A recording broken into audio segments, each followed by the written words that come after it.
Welcome back to Endurance Icons. We're your hosts, Mark and Jessica Cullen, and we are so excited for today's episode. This is a podcast where we talk about people who are inspiring in the world of endurance sports.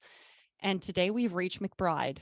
And holy smokes, I'm excited to talk to them because they've been dubbed the most interesting person in triathlon.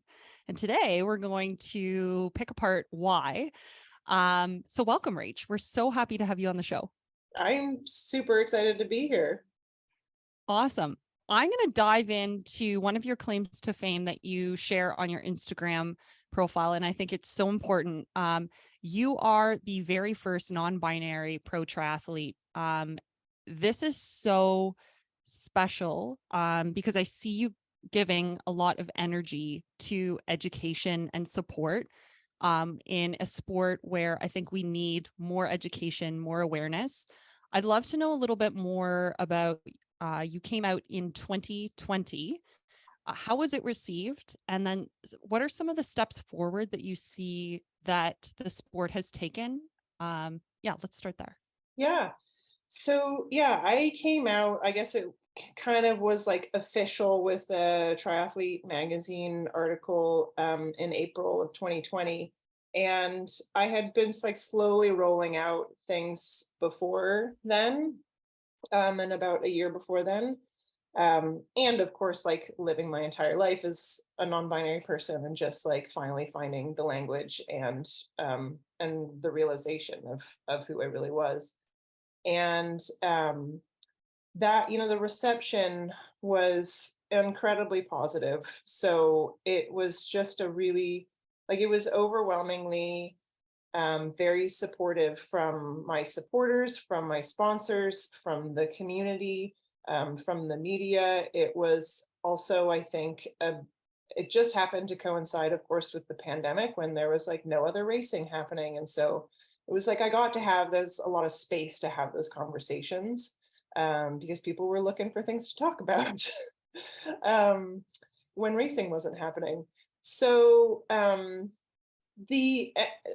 that being said, on social media, there were actually quite a number of negative comments that came out when the article was posted. And it was a really interesting experience at the time of feeling, I think there was so much positive feedback that I was receiving, and the negative comments were just like nothing I hadn't heard before, I think, in a lot of ways. And so I didn't take it on super personally.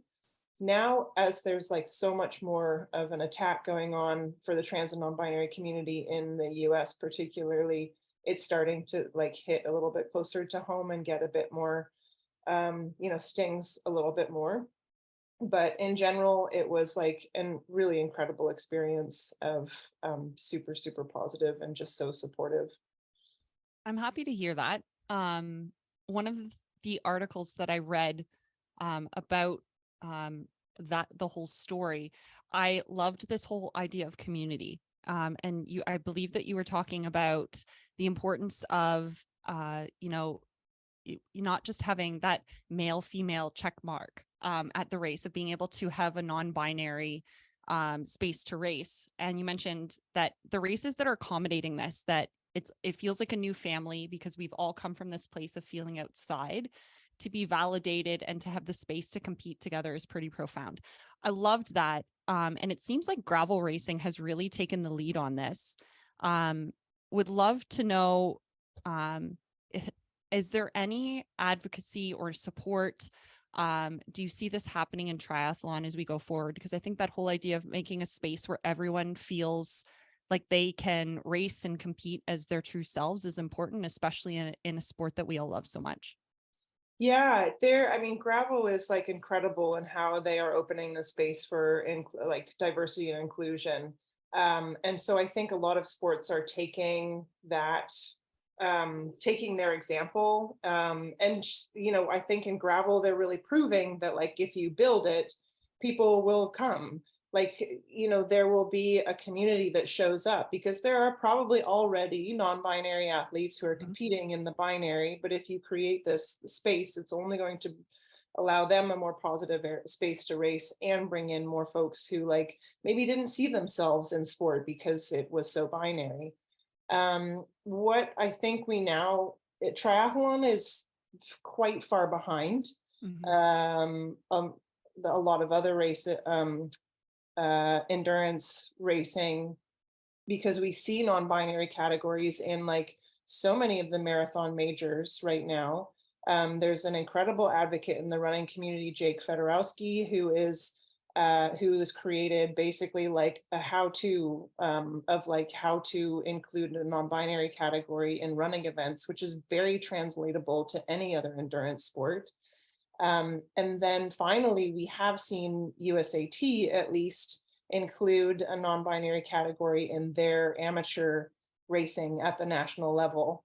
And that was the first year. 2022 was the first year where we saw that happening. So it's like very, very slow. But in the major events, like Ironman is so far away.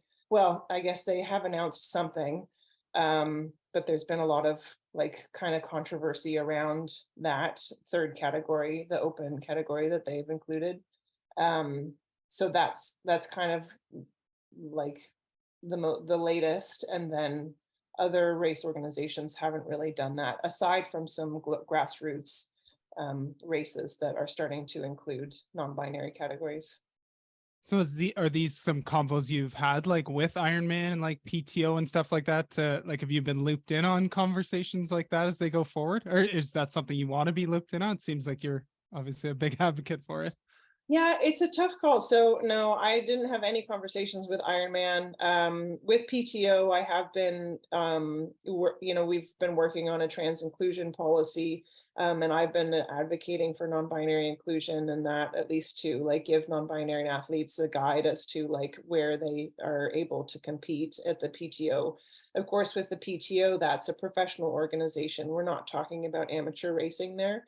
And so it's a little bit different versus like what Ironman has put out in terms of their amateur racing categories. Um, the it's challenging for me because I am an athlete. This is what I'm trying to do. It's it's a hard job to just like do the training Mhm. and get through the races and do my job in that space. And so it's I I'm am really passionate about the advocacy work, and I feel like I really have to set some boundaries around that as to like how much energy I really have. It's something that absolutely when I retire, I can see myself being much more active in. And I have a hard time just kind of feeling like I am doing things half-assed. Mhm. If I like I appreciate having the conversations and advocating where I can. But like the further stuff that I can do, I feel like I don't have the energy right now. It's hard enough having the energy be to like kind of stomach being misgendered all the time at Mhm. races and in the media and things like that. That was kind of one of the biggest things when I came out, that I didn't it was very easy in like these conversations and podcasts and the community at the community level, but then going into the racing, especially at a professional level where it's still so binary, that I was still kind of being lumped in, using gender terms or using the incorrect pronouns and that sort of thing. And that takes a lot of energy to kind of handle and manage. That's also why I wanted to start here, because I mean, you are an incredible professional triathlete. We're also going to get into the many other things that you do at such a high level.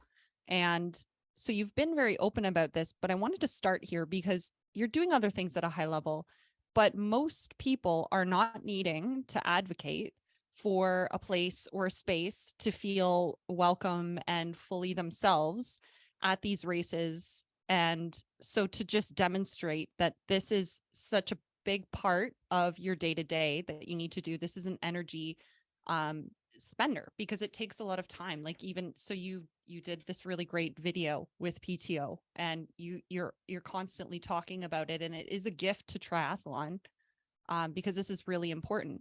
But I think it's so important to start with that, because most professional triathletes do not need to have this outlet or this energy expenditure to explain what their place is. So we just wanted to like underscore that you are all of these things, plus you need to have this extra layer that most professionals don't need to have. Yeah, you guys should definitely check out those videos on YouTube with Cody and Rach on there. They had a great chat on there. We actually have Cody as our next guest we're chatting to. So we got two awesome ones in a row here. So I want to hop into Rach the athlete. So maybe we can start from the beginning. What was like your path to pro triathlon? Like, did you have other sports growing up? I know you started a little bit later in life. What was kind of your path? Take us through it. Yeah, sure. I guess I started swimming at quite a young age. Apparently, I was a water baby. But then at age 11, and I did some competitive swimming until I was 11.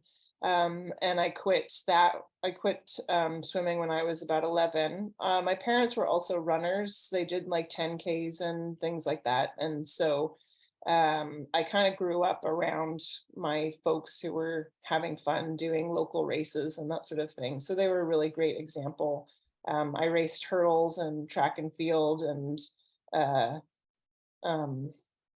cross country until I was 15. And then at 15, I had moved to my second of 3 high schools and was much more interested in being like artistic and hanging out with these new friends that I had versus doing athletics. And so I stopped doing all sports until I was 25, and I was in grad school and just was feeling pretty unhappy with life and decided I was going to run a marathon to do something quote unquote epic and exciting, and ended up qualifying for Boston for my first marathon, and then ran Boston the next year. And kind of like really, I loved running. I loved the sporting community. I loved the people that I was becoming friends with in that community, and like that sort of running family that I found. And one of my running mentors just said to me at one point, like, "Oh, I think you could be an elite triathlete." And I hadn't done a triathlon yet, and I was like, "Yeah, I'm going to be an elite triathlete. That sounds great." I had been a bike commuter, so like I knew how to ride a bike, and I was like, I swam when I was a kid, so I must know how to swim. And I moved out to Vancouver, did my first race, almost won it. It was a little local sprint distance race, but I was completely hooked at that point, and it really took over my life. So that year I was amateur national champion at the Olympic distance. And then the next year I was amateur world champion at Olympic distance.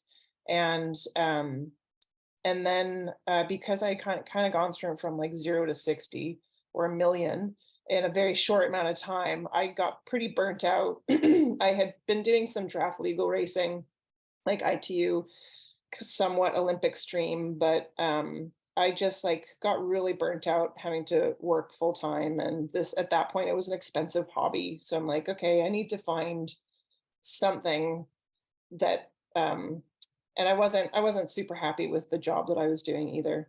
So I was like, all right, need to find something that I'm passionate about that's not costing me so much money, and that'll be like this new career. So I went back to school and did another master's degree in genetic counseling. And once I got out of that degree, was like, okay, this is going to be my next career, but I'm just going to take the summer off because like I'm really burnt out, and I'll look for a job in the fall. And that my coach at the time was like, oh, you should try this like long distance triathlon. And so I did, in like May of 2011, did my first half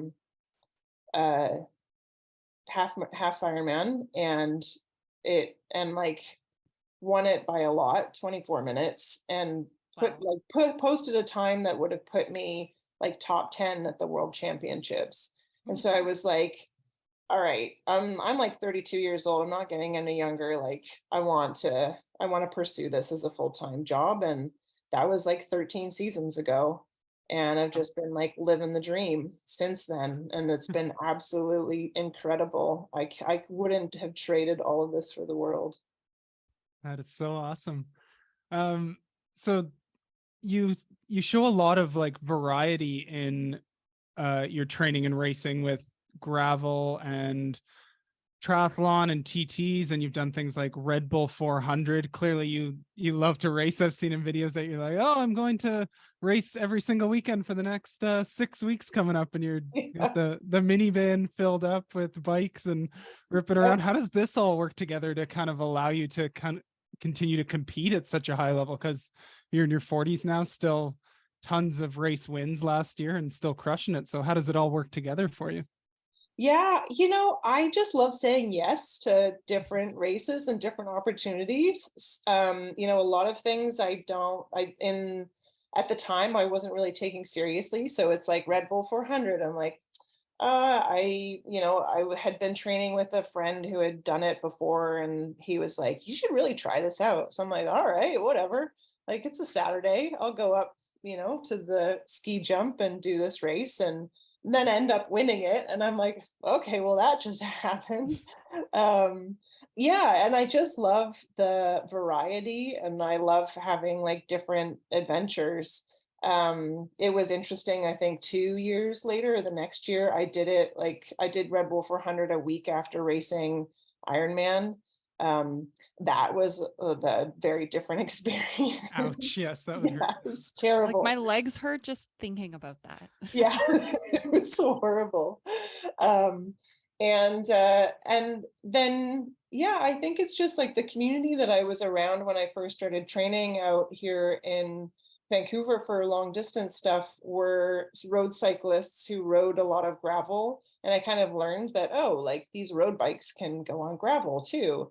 And then I graduated to a cyclocross bike and did like a couple cyclocross races, and then in 2013 did my first gravel race, um, and just like a local one in in Oregon. And it was just like, I loved it, absolutely loved it. I have talent on the bike, and so it really worked to my advantage and for gravel races. And it was just a way to like, you were still training, you were still racing hard, but you were like off the beaten path, not just like TT in the TT bars, like, mind numbing kind of stuff. And it's really like morphed into in the, like, I guess a lot in like 2018, 2019, I rode a lot of gravel as training for Ironman.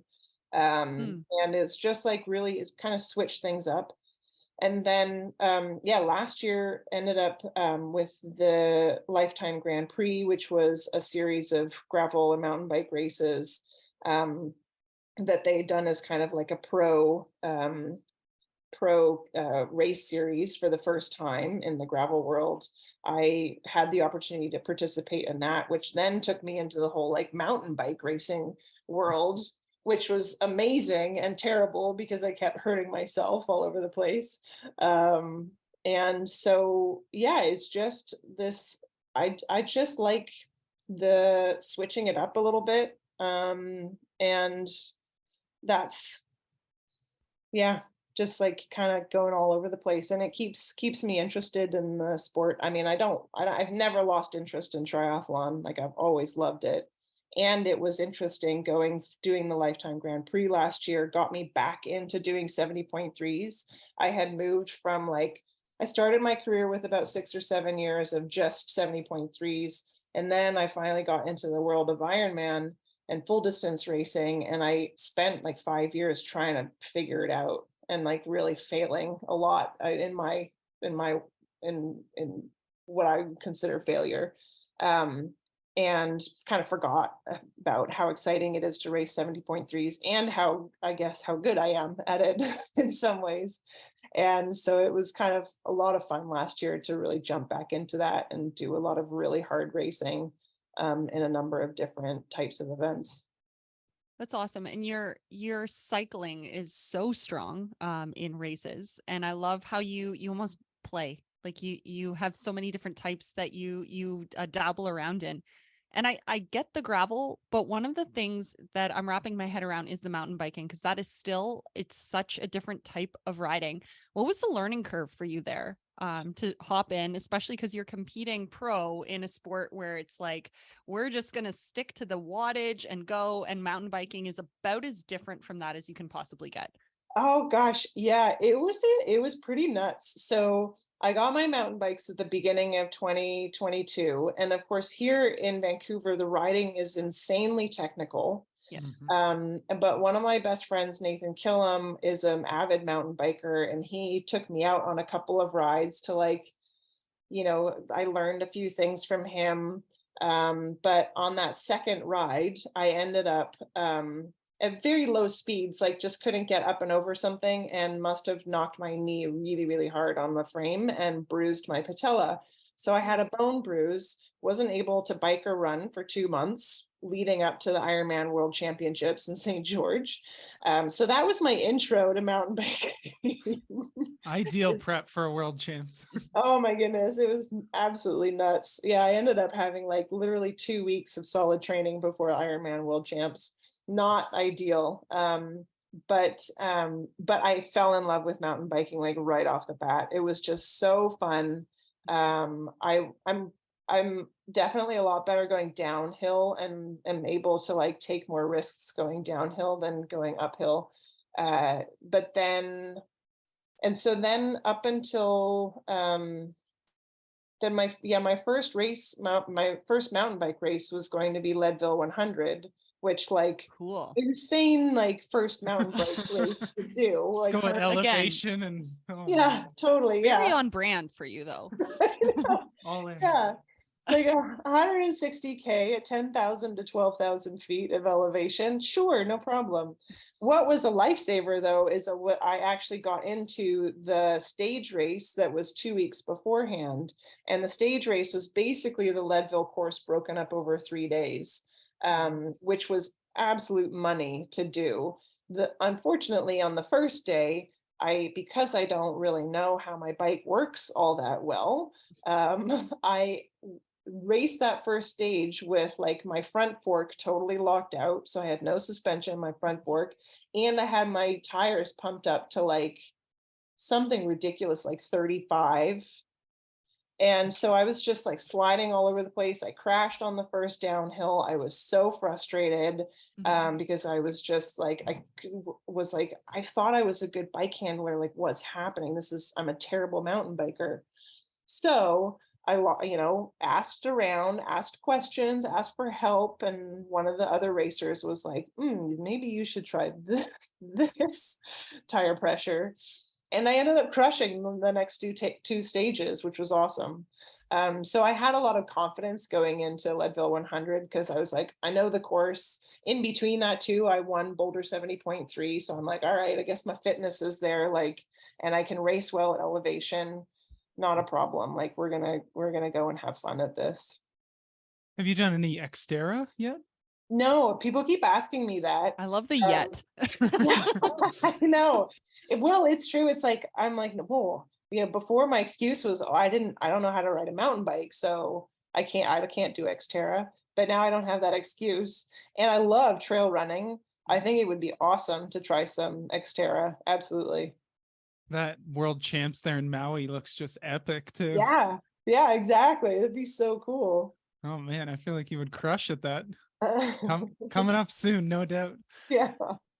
So you said you're based out of Vancouver. Have you had any stints where you've like lived abroad or done like the immersion in Boulder or anything, or have you just always been kind of based out of Vancouver during your career? The majority of time I've been in Boulder. I did like a couple of stints in New Zealand for like a month and a half, which is amazing. New Zealand is like absolutely incredible training grounds and place to like, I would move there in a heartbeat if it wasn't so far away from my family here. And I am tending to spend a little bit more time in Boulder these days. My coach is there, and I seem to, I really like it in Boulder. It's a great place to train. Last year with the Lifetime Grand Prix, I was like basically living in the van for like, I was away in the US for like 2 months and then another like 2.5 month stint. So I was kind of like all over the place in the Midwest, but uh yeah, basically like gone most of the summer. And that's the longest I've ever been away. To usually I'm here in Vancouver and training all year round here. The van life epic. So is it a van you own, or do you just rent it for like stints at a time? No, no, I own it. Yeah, yeah, I Cool. own the van, and uh, yeah. I mean, I'm not a stranger to van life. I lived in a cargo van in Vancouver for a couple of years in the city, so um, yeah, the minivan was just a little bit smaller, but same old, same old. And I love it. Absolutely love van life. I could 100% live full time in a van if I had maybe a nicer, like a Sprinter that was like set up. I could totally do that. Yeah. Minivan, not so much. Yeah, maybe not. Yeah, some of those Winnebagos that I've seen look pretty nice, those new ones. Yeah, yeah. It's always like this balance between like gas mileage and comfort. Yeah. Yeah. Yeah, when I was looking at how far that Midwest gravel race you just did was, I was like, I wonder if they drove out there, but So I'm assuming not for that one. yeah, no, no. Though I might be driving quite a bit this summer out to St. George and then across to Kansas again this year. We'll see.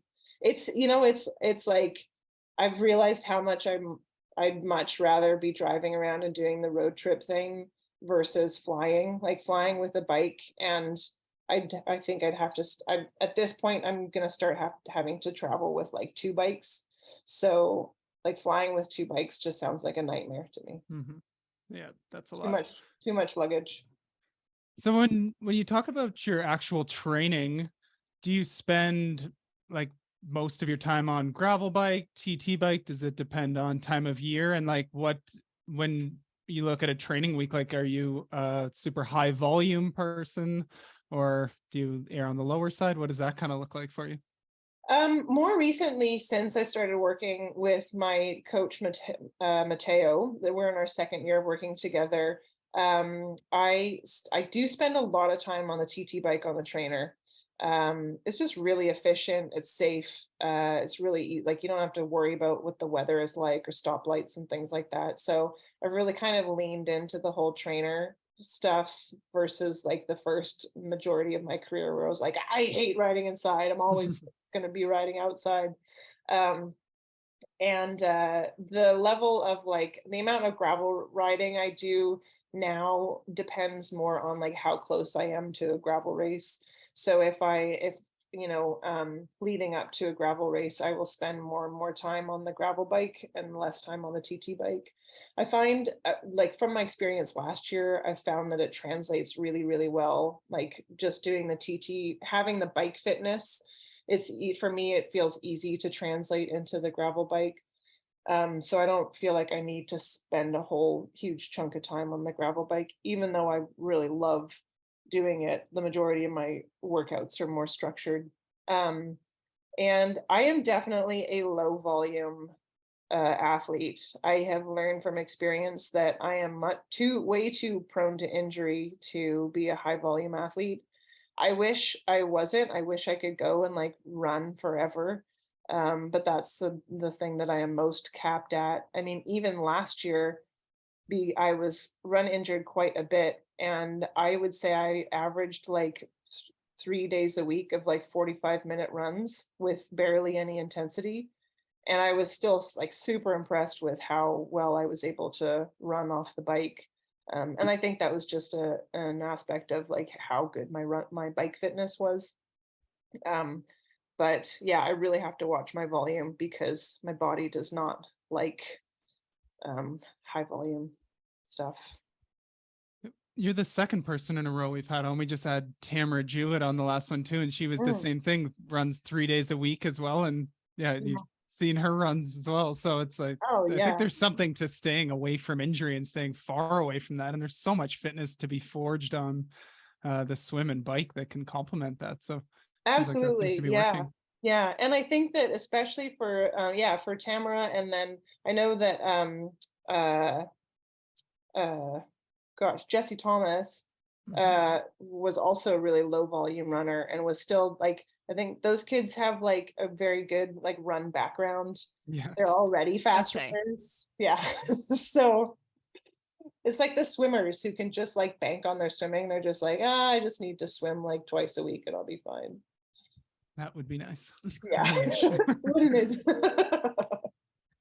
And some of the pieces around training, I've seen on your Instagram that you're definitely a big proponent of strength training. What does that kind of look like for you? How often are you doing it a week? And what do kind of some of those sessions look like for you? Yeah, for the past like 4 or 5 years, I've been working with a local group called Restore Human. And they're like a functional mobility, natural movement kind of training space. They have been just like absolutely incredible in terms of how I learn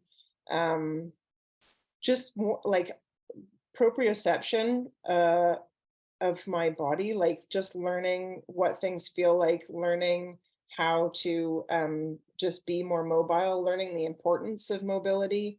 And then I also, yeah, do some heavy strength work with them as well. So I have a coach I've been working with. I'm there once a week. It really varies. I never really know what I'm going to do until I get there and we do it. So it really kind of, it's very much custom tailored to like where I am in the moment, like what my energy level is like that day, what kind of training cycle I'm in, like how close to a race I'm in, as to what I am doing. But we definitely kind of work on, it's really like all the little, in a lot of ways, all the little things.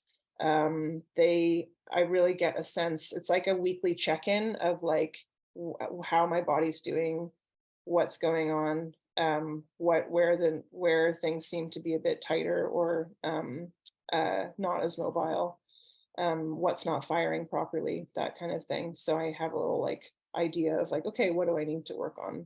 I wish I could say that was doing like another workout during the week, but I'm like pretty terrible at getting another strength workout in.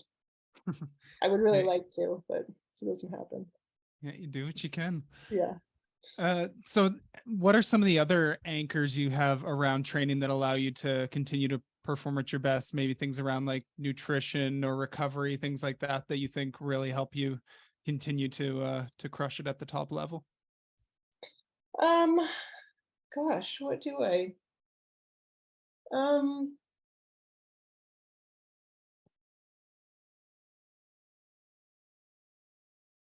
I don't know if there's really like, I really just feel pretty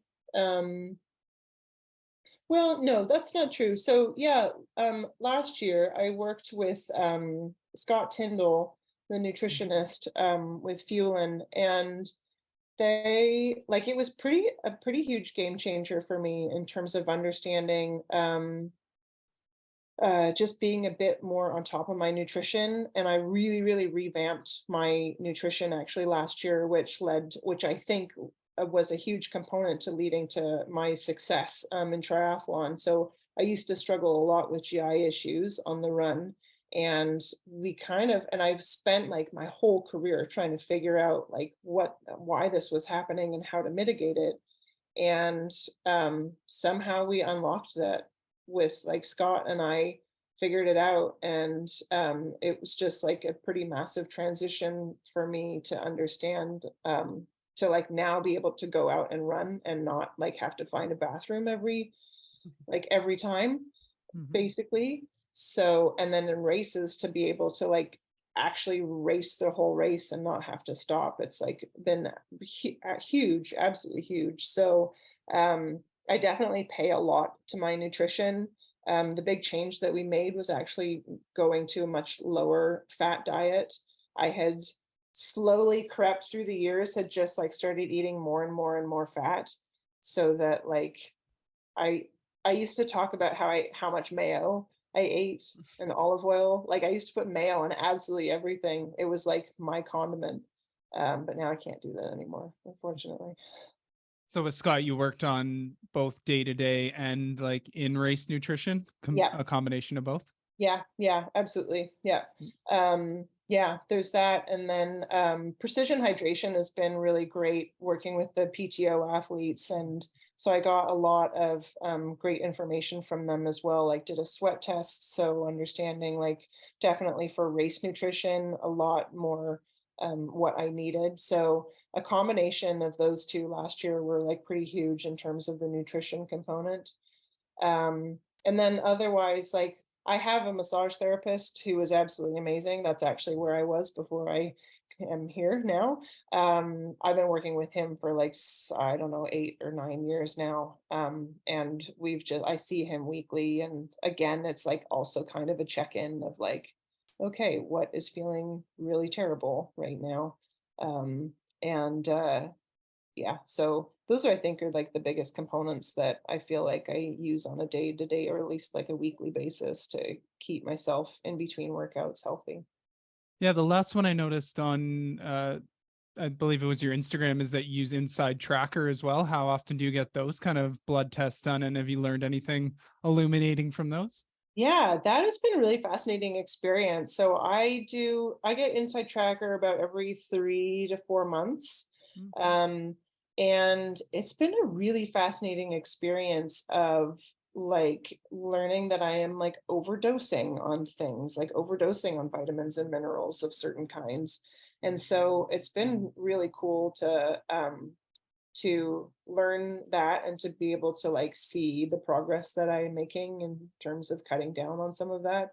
Um, and also, it's a great measure of uh, just like making sure all of you're like checking all of those little boxes of things on the inside, like making sure cortisol levels aren't too high, making sure your like average blood glucose isn't too high, making sure your like immune system is doing okay, making sure your hormone levels are all right, like testosterone ratios. And so it's just like kind of a good check-in every kind of quarter of the year. I would love to be able to do it more often. Like I think you can use it for really interesting ideas of like how much how fatigued you are after a race. So like doing a blood test like a week after a race is going to give you a really interesting result Mm. versus like when you're training at different when you're like in the middle of a training block or during a recovery period or that sort of thing. But I don't use it that often. Mm.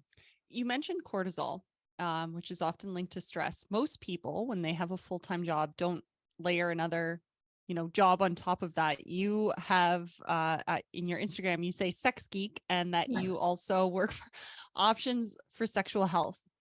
So you do that on top of your day-to-day training and racing as a professional triathlete. How do you fit that all in? And sort of when did you start working for this company?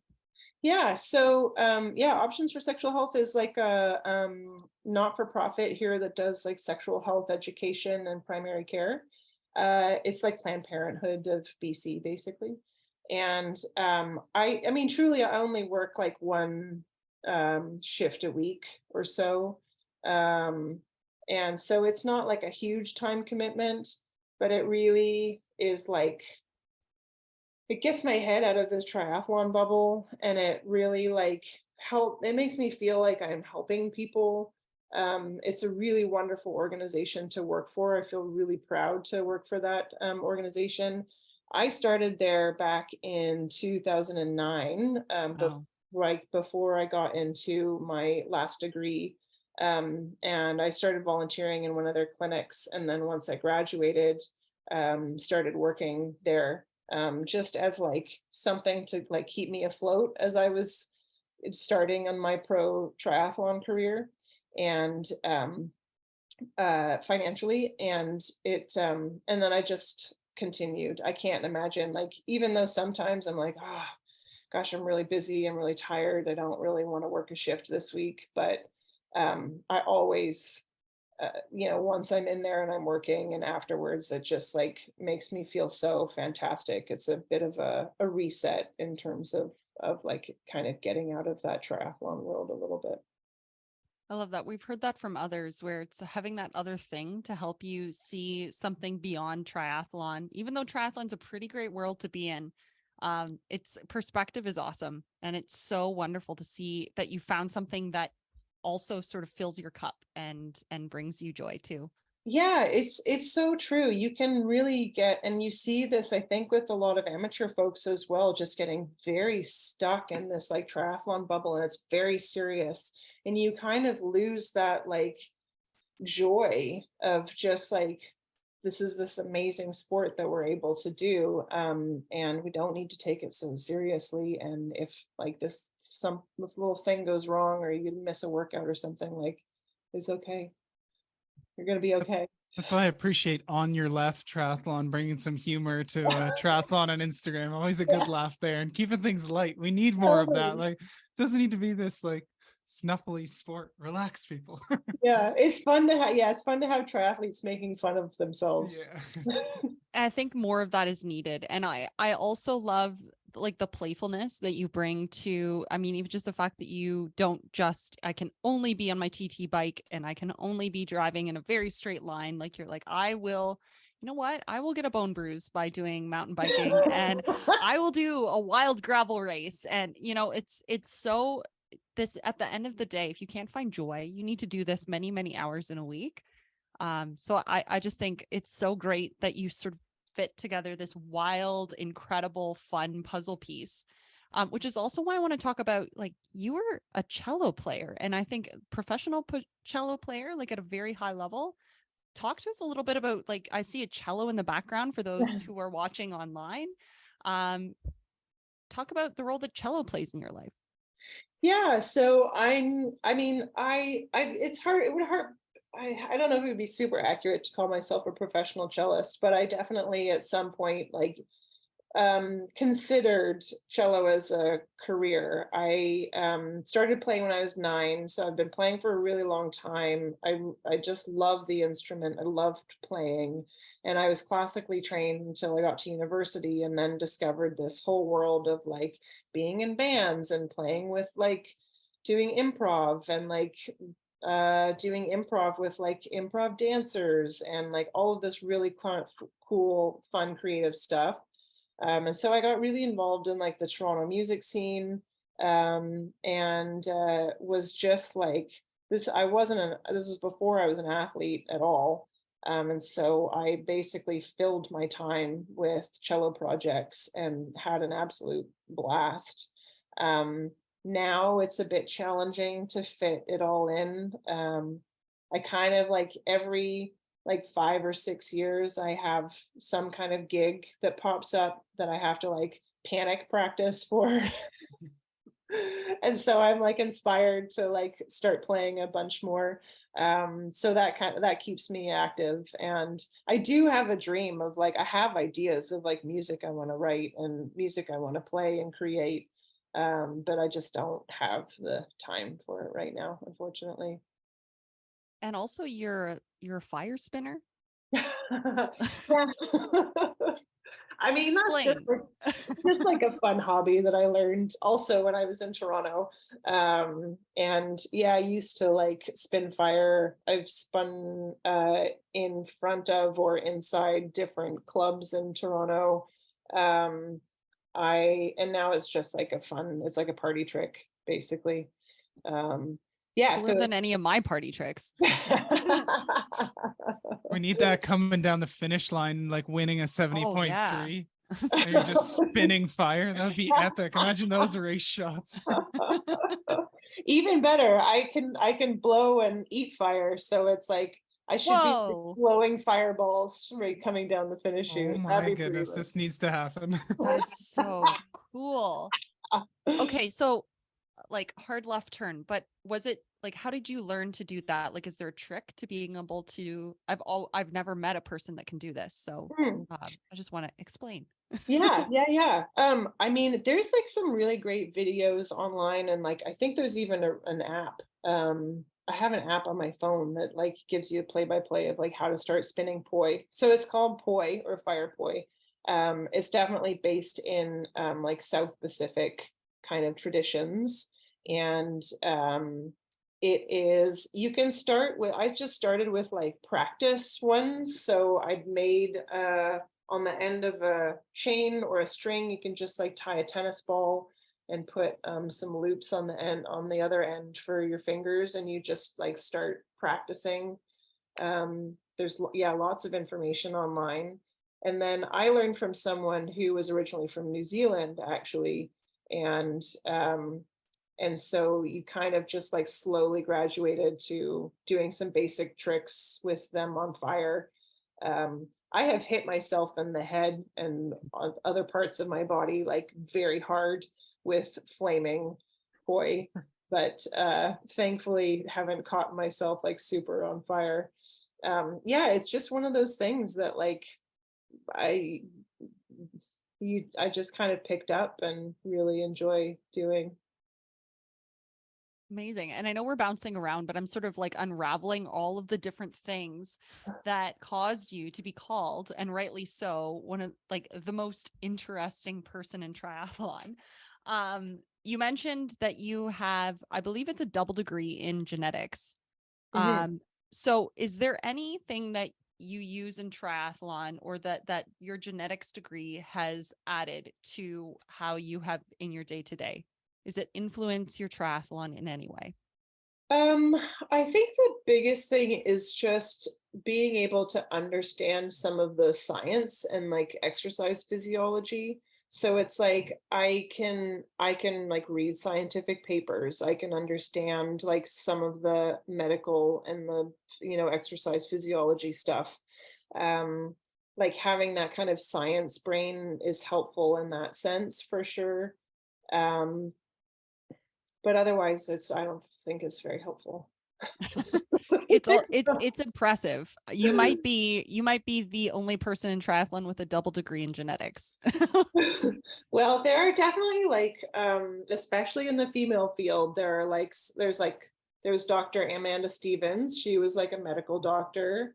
There are so many high level. I mean, Tamara, isn't she a lawyer? Lawyer, Yeah, yeah, lawyer, PhDs, like accountants, yeah, yeah. ridiculous. I think there was, I don't remember who exactly it was, but there was a professional musician also who used to race.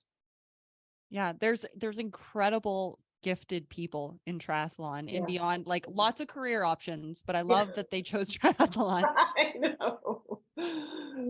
So all of these wild, wonderful, incredible things that add up to who you are, which is also why we brought you on the show, because you're an endurance icon to us. But love to know, who's your endurance icon?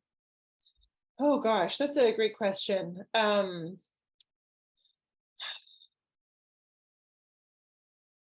I mean, I really look up to folks like Rebecca Rush is someone who I think is incredible. So she, comes from like a mountain bike and adventure racing and like ultra endurance kind of background. And she's now like in her 50s and still doing unbelievably epic things, doing really cool things to give back to the community, has such a positive outlook, and so like is just so supportive and wonderful. Like that, she is definitely someone I significantly look up to in terms of like, I want to be like her when I grow up. Like if I'm in my 50s and I'm able to continue doing that. I also want to give out a shout. I mean, someone who is such an inspiration to me is Dee Dee Griesbauer. Like, talk about someone who is like, yeah, now she also in her 50s and just like she's such an inspiration of like, okay, if Dee Dee can do it, if Dee Dee can be like, a couple of years ago, still at like 47, 48, like leading an Ironman, like I would love to for that to be my world. And she's an inspiration. When people are like, oh, how many, I'm like 45 at the end of this month. Folks are like, oh, what have you thought about like what you're gonna do? Like when are you gonna give, when are you gonna stop doing triathlon? I'm like, well, I don't know. Dee Dee's still doing it. Like if Dee Dee can do it, I like it gives this like whole other world of like, I don't need to think about retiring anytime soon. Like, I'm just gonna keep going. Those are incredible icons. And I actually think, so you brought up Rebecca. have you, and it brought me back to a question I had earlier, I believe it's called Unbound gravel race, but have you ever done that, or is that on your future race plans? Yeah, so I raced Unbound last year, and I am registered this year, planning on being there. Fantastic. That's on my bucket list, and it's actually because of Rebecca. I know that she's there often, and I think, when I started adventure racing, I read her book, and often when you read sports biographies, sometimes they don't always change your life, and hers it was just so inspiring and life-changing. Like, she is a remarkable woman. Yeah. So yeah, thanks for sharing both of those icons. Yeah. Speaking of races, would love to know, what are your 2023 plans? Yeah, my 2023 plans are to hopefully crush a bunch more 70.3s, mix in some big gravel. So yeah, I am like May is going to be hopefully St. George and Chattanooga 70.3, and then we're straight into Unbound a couple weeks later. I am, and then the rest of the season, I'm hoping to race an Ironman this year. I'd really like to revisit that. I still have really, some Ironman goals that I haven't checked off yet. So really looking to get back to that, and yeah, just continuing some more gravel. Just trying to fit in as much racing as I can. Last year was so much fun doing so much racing. And so that's the cool thing about adding gravel into the mix, is that it's a lot easier to recover from gravel racing or mountain bike racing or whatever. So it's like last year, yeah, I raced like 5 weekends in a row and finished it off with like a 4-day gravel stage race. It was awesome. It was so much fun. I love that so much. Well, it sounds like you have an incredible year. How can people follow your journey? Best way to find me is on Instagram. So at Rachel Mcbride is my Instagram. My website too often has my race schedule up and results when I update it. Another thing I am terrible at keeping on top of. You have a few other things on your plate. We understand. Well, Rach, thank you so much for coming on the show. This was a total pleasure to talk to you today. Yeah, thank you for having me. It was really, really wonderful to talk to you too. Wow, how great was that? I always learn so much from these endurance icons. If you enjoyed the podcast as well, please consider liking us across social media, subscribing to us on YouTube, or giving us a 5-star rating on wherever you listen to your podcasts. We appreciate you and your support so much. We wish you happy training, and we'll see you back next week.